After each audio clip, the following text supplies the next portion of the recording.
make sure you get the basic AWS training, GCP, OCI, whatever platform, and you can get some of that information to get a little more technical. To instead, now when I go to a database person, I don't say, hey, that database. I say, hey, you know, this S3, this EC2, the RDS, the Fargate, you know, you're using their terminology. I'm not an expert. I'm not going to tell them how to fix it.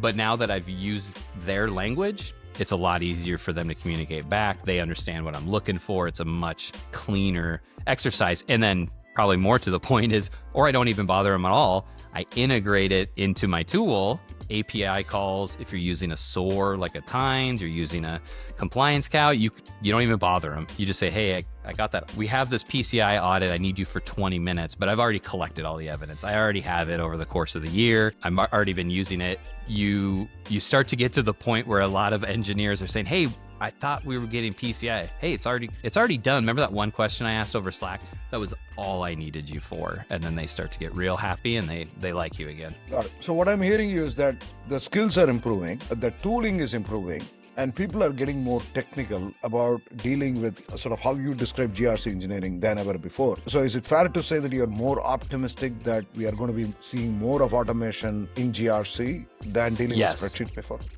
Yeah. Well, true. Budgets and everything, but I will say yes. I think their GRC is becoming more technical. I think the industry is becoming more technical. Hoping the auditors become more technical. I had to explain a report to an auditor and why we put a hash in it to show the integrity of the file, and they were mad I didn't have a screenshot. So we're still working on making sure that the end, this is actually way better than the screenshot, and this is why. But yes, it's getting more technical. And again, this is alleviating that C. I don't want to spend a lot of time on screenshots for a SOC 2 audit. I want to spend way more time on analyzing the risk and putting controls in place and helping the business expand. You're now spending more time on the R and the G, and the C, again, is just happening.